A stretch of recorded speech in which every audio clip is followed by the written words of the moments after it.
트럼프 대통령은 오늘 캐나다에서 수입되는 알루미늄과 철강에 대해 25% 추가 관세 부과를 발표했습니다. 미국 비자 받기와 입국 등이 상당히 어렵고 까다로워지고 있습니다.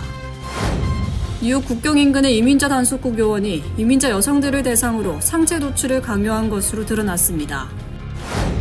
마사지사로 일하던 60대 한인 남성이 성폭행 등의 혐의로 뉴욕 공항에서 체포됐습니다. 걸스카우트가 판매하는 쿠키에서 다량의 중금속과 농약이 검출됐다는 연구 결과가 나와 집단 소송으로 이어지고 있습니다. 미국으로 들어오는 전국의 국제공항과 항만 등에서 입국자의 전자기기 검색이 급증한 것으로 밝혀졌습니다.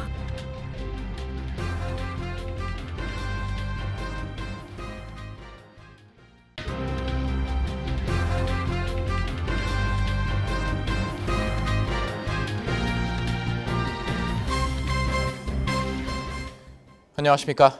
KBTV 뉴스9 이창원입니다.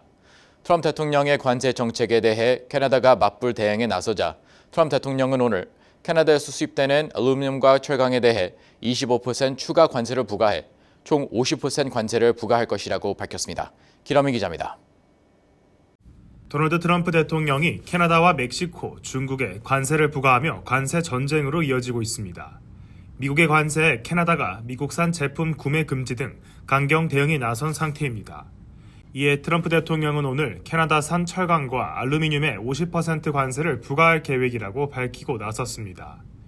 캐나다 온타리오주가 미국의 관세 부과에 대응해 미국으로 수출하는 전력에 25% 추가 요금 부과 계획을 밝히자 미국이 강경 맞대응에 나선 겁니다.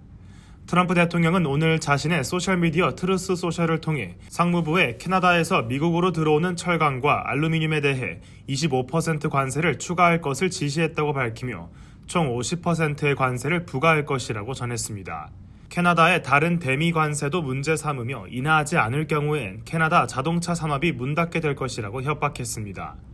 트럼프 대통령은 캐나다는 오랫동안 미국 유제품에 대한 250에서 390%의 반미 농민 관세를 매겨왔다고 비판하면서 이제는 미국에 공급하는 전력에 대해서도 관세를 인상할 것이라고 위협하고 있다고 비판했습니다.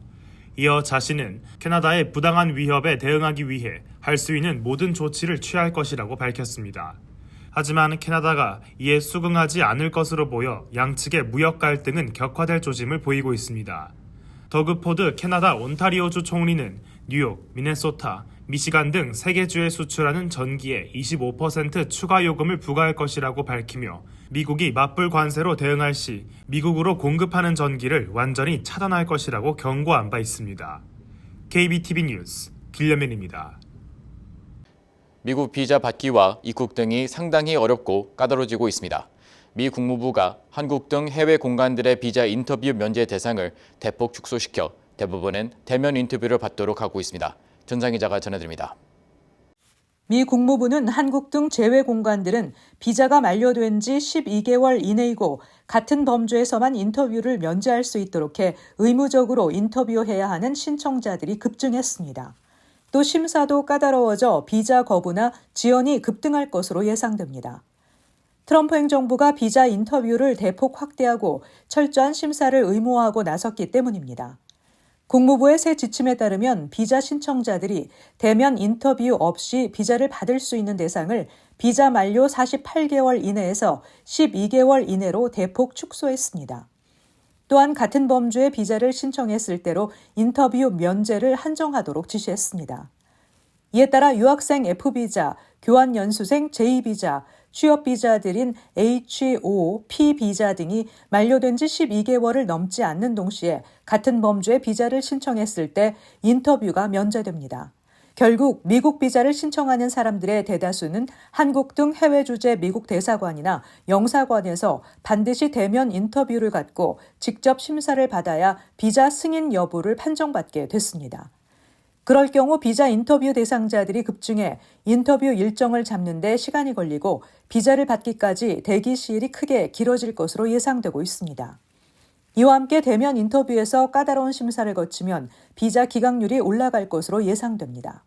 세관 국경보호국 CBP는 최근 들어 6개월 이상 한국 등 해외에서 체류하다 미국에 들어오는 영주권자들에게 그린카드 몰수를 강력히 경고하고 있고 신고 없이 $10,000 이상을 갖고 들어오는 외국인들을 많이 적발해 압류하고 있는 것으로 보도되고 있습니다.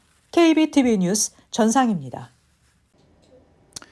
뉴욕 국경 인근의 이민자 단속국 요원이 이민자 여성들을 대상으로 상의를 올리라고 지시하고 가슴 노출을 강요한 정황이 드러나 처벌 위기에 놓였습니다.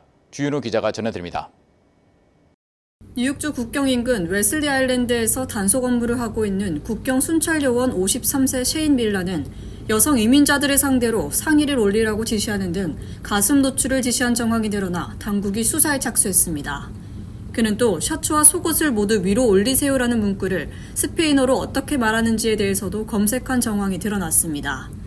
지난 2023년 8월 10일 밀러는 어린 딸과 함께 입국을 시도하는 여성을 상대로 문신 여부를 확인해야 한다며 상의 탈의를 요구했습니다. 이에 해당 여성이 웹캠을 통해 상체에 문신이 없음을 증명했습니다. 이후 밀러는 그녀에게 다시 한번 상체에 문신이 없음을 보여 증명하라고 하자 해당 여성은 가슴 노출을 거부했습니다.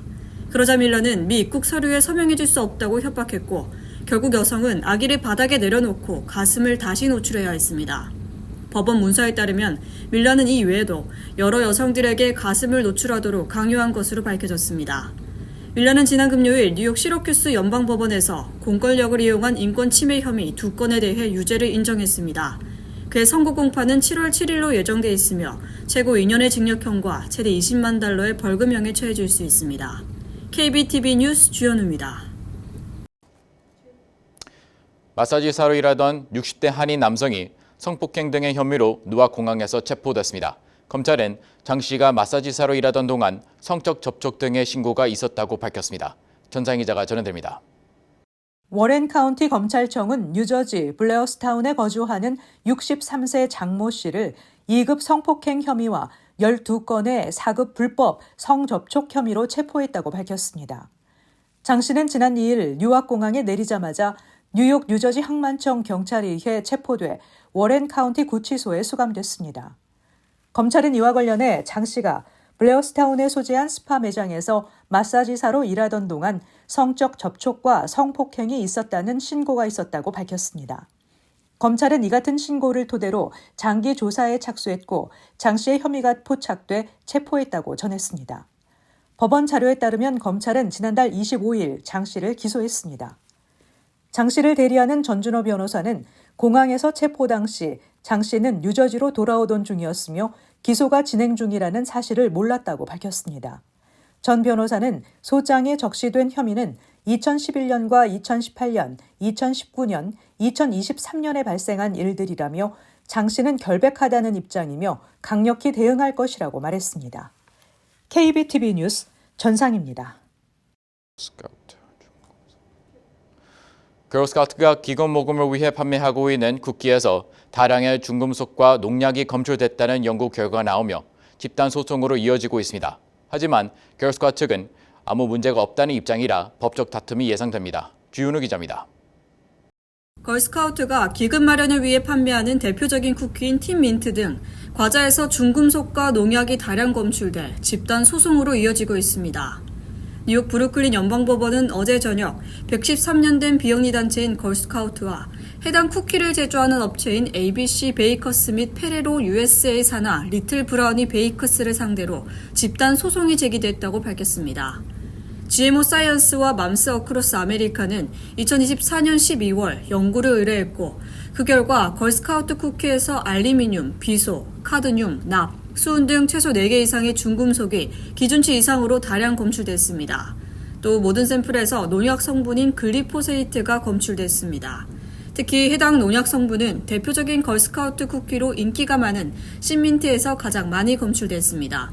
소장에 따르면 걸스카우트 쿠키 판매 시스템은 윤리적 가치를 기반으로 하고 있으며 어린 소녀들에게 지속 가능한 비즈니스 관행을 가르치는 것을 목표로 하고 있지만 이들은 소녀들에게 제대로 된 제품과 관행을 가르치지 못했다고 지적했습니다.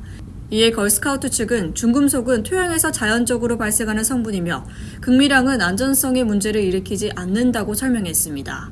또 걸스카우트 쿠키 제조업체들은 모든 식품 안전 기준을 준수하고 있으며 소비자의 건강과 안전을 최우선 과제로 생각한다고 밝혔습니다. 소송에서 원고 측은 최소 $500만 손해배상을 요구하며 걸스카우트 쿠키 제조회사들이 정확한 성분 표시 의무화에 나서야 한다고 촉구했습니다. KBTV 뉴스 주현우입니다. 미국으로 들어오는 전국의 국제공항과 항만 등에서 입국자의 전자기기 검색이 급증한 것으로 밝혀졌습니다. 입국자 중 전자기기 검색을 경험한 비율은 소수에 불과하지만 의심스러운 경우 체포나 입국을 거부당할 일까지 생기고 있어 주의가 요구됩니다. 전사 기자의 보도입니다. 연방세관 국경보호국에 따르면 입국자의 휴대폰, 노트북, 태블릿 등을 검색하는 건수가 2018년 33,062건에서 2024년 47,047건으로 42.3% 증가했습니다. 전자기기 검색은 세관 당국이 의심스러운 입국자의 전자기기를 검색해 테러 위협 등과 관련성이 있는지 파악하는 과정입니다. CBP에 따르면 미국 국경을 통과하는 모든 입국자는 시민권자 여부를 막론하고 세관 검사를 받아야 하는데 검사 과정에서 휴대전화, 컴퓨터, 카메라, 기타 전자기기를 검색당할 수 있습니다. 이러한 검색은 테러 활동을 비롯해 마약 밀수, 대량 현금 밀수, 인신매매, 수출 통제 위반, 비자 사기 등을 식별하고 퇴치하는 데 사용되고 있습니다. 또한 전자기기에 대한 검색은 개인의 미국 입국 의도를 파악하는 데도 활용되고 있습니다. 실제로 지난 2017년 한국에서 여행을 온 한 남성이 외장 하드에 아동 포르노를 저장해 놓았다가 덜미가 잡히면서 체포돼 실형까지 받는 일이 발생했습니다. 한 유학생은 세관 직원이 한인 통역관을 동원해 카카오톡 메시지를 검색한 결과 식당에서 불법으로 일했던 사실이 드러나 강제 출국 조치를 당하기도 했습니다. 현행 입국 가이드라인에 따르면 세관 당국에 의해 조사가 필요하다고 분류된 여행자들에 대해서는 전자기기를 암호 해제해 정보를 파악하도록 규정해 놓고 있습니다. 시민권자는 신원과 여행 세부 정보 외의 질문에 대답하는 것을 거부할 수 있지만 비자 소지자는 이러한 질문에 대답하는 것을 거부할 경우 입국이 거부됩니다. KBTV 뉴스 전상입니다. 뉴욕 한인 봉사센터는 제52주년 갈라 행사를 성황리에 개최했습니다. 이번 행사에는 한인 커뮤니티를 위해 헌신하는 수상자와 지역사회 리더들이 함께하며 연설과 공연, 그리고 KCS의 사명을 조명하는 특별 영상을 소개했습니다. 특히 닥터 피터 나, 그리고 셰프 에드워드 리는 커뮤니티에 대한 공헌과 헌신을 인정받아 수상의 영예를 안았습니다. 이들의 변함없는 지지와 리더십은 이민자 커뮤니티에 더 밝은 미래를 만드는 데 중요한 역할을 해왔으며 앞으로도 미국의 한인 커뮤니티에 더 많은 영향력을 행사할 것으로 기대한다고 밝혔습니다. KCS는 지난 52년 동안 쌓아온 깊은 뿌리를 바탕으로 앞으로도 더욱 포용적이고 강한 공동체를 만들기 위해 끊임없이 노력하겠다고 밝혔습니다. 뉴저지 트랜짓 열차와 버스 등 요금이 오는 7월부터 3% 인상됩니다. 트랜짓 당국은 지난해 7월 요금을 15% 올리면서 이후 매년 3% 자동 인상하기로 결정한 바 있고 이를 실행에 옮기는 것입니다. 요금이 현재보다 3% 올라가면 뉴저지 프린스턴에서 맨하탄 펜스테이션까지 편도 열차 요금은 18달러 40센트에서 18달러 95센트로 인상됩니다. 아울러 저지시티에서 맨하탄까지 버스 요금은 편도 5달러 15센트에서 5달러 30센트로 오르게 됩니다. 허드슨 버겐 경전철 요금은 2달러 55센트에서 2달러 62센트로 인상됩니다. 뉴욕주 차량국은 5월 7일부터 시행되는 연방 리얼 아이디 규정에 대비해 뉴욕시와 롱아일랜드 지역의 10개 DMV 사무소를 다음 달 5일부터 6월 28일까지 매주 토요일 오전 8시부터 오후 1시까지 추가 운영한다고 발표했습니다. 토요일 추가 운영되는 DMV 사무소는 용커스, 브롱스, 할렘, 미드타운, 리치몬드, 브루클린, 애틀란틱, 코니아일랜드, 칼리지 포인트, 가든시티, 매드포드 지점입니다. 올해 5월 7일부터는 국내선 항공편 탑승이나 연방시설 출입 시 리얼 아이디, 여권 또는 기타 연방 승인 신분증이 있어야 통과할 수 있습니다. 리얼 아이디를 신청하기 위해서는 신분증명서, 사회보장번호 증명서, 뉴욕주 거주 증명서 등이 필요합니다. 최근 유틸리티 비용이 급등한 것으로 나타난 가운데 뉴요커들의 불만이 폭증하고 있습니다. 인스타그램과 틱톡, 레딧 등 소셜미디어에는 지난달 유틸리티 요금이 말도 안 되게 높게 책정됐다며 불만을 표하는 글들이 빈번하게 올라왔습니다. 유틸리티 비용 때문에 골머리를 앓고 있는 뉴요커들은 지난달 뉴욕주 공공서비스국에 커네디슨 요금 인상 반대 의견을 800건 넘게 제출했습니다. 앞서 뉴욕시의 주요 전력가스 공급업체인 커네디슨은 내년 1월 1일부터 전기요금을 평균 11.4%, 가스요금을 13.3% 인상하는 방안을 주 정부에 제출했습니다. 이런 가운데 미국과 인접한 캐나다 온타리오주에는 관세 부과에 대응해 미국으로 보내는 전기요금의 25%의 할증 조치를 단행해 뉴욕, 미시건, 미네소타 등 3개 주에 150만 가구와 사업체에 영향을 미칠 것으로 보입니다. 뉴욕으로 가는 뉴저지 고속도로에서 스쿨버스가 전복돼 15명이 부상을 입었으며 그중 1명은 중태인 것으로 전해졌습니다. 몬트베일 시장인 마이크 가살리는 스쿨버스가 어제 저녁 몬트베일의 가든스테이트 파크웨이 북쪽으로 171번 출구 근처에서 전복됐다고 밝혔습니다. 그 결과 고속도로의 모든 차선이 폐쇄됐습니다. 가살리 시장은 버스에 31명이 타고 있었으며 그중 15명이 부상을 치료하기 위해 인근 병원으로 이송됐다고 말했습니다. 버스가 전복된 원인은 즉시 밝혀지지 않았습니다.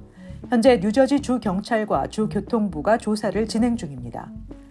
어제 오후 퀸즈에서 발생한 화재로 해당 지역 일대가 거대한 검은 연기로 뒤덮였습니다.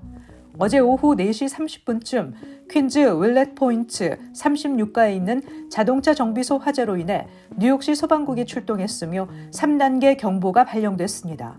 소방대원들이 화재를 진압하는 동안 현장 일대가 검은 연기로 뒤덮였습니다. 이 광경은 몇 마일 떨어진 곳에서도 볼 수 있었습니다. 화재를 진압하던 소방관 1명이 연기와 화염으로 경미한 부상을 입었으며 화재는 오후 6시 직후에 진압됐습니다. 소방관들은 아직 화재 원인을 확인하지 못했습니다. 잠시 후 커뮤니티 브리핑을 전해드립니다.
이어서 환율과 증시 전해드립니다.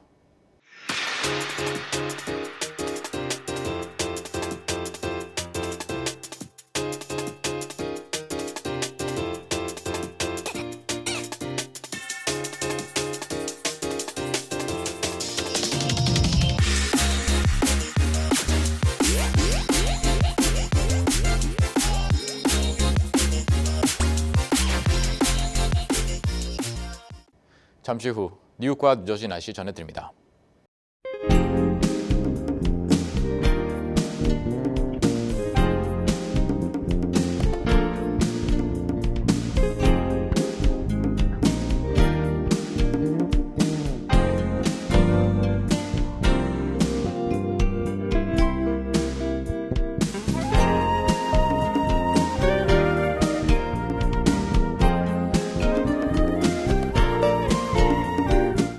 KBTV 뉴스9 마칩니다. 오늘도 시청해 주셔서 감사합니다. 편안한 밤 보내시 바랍니다.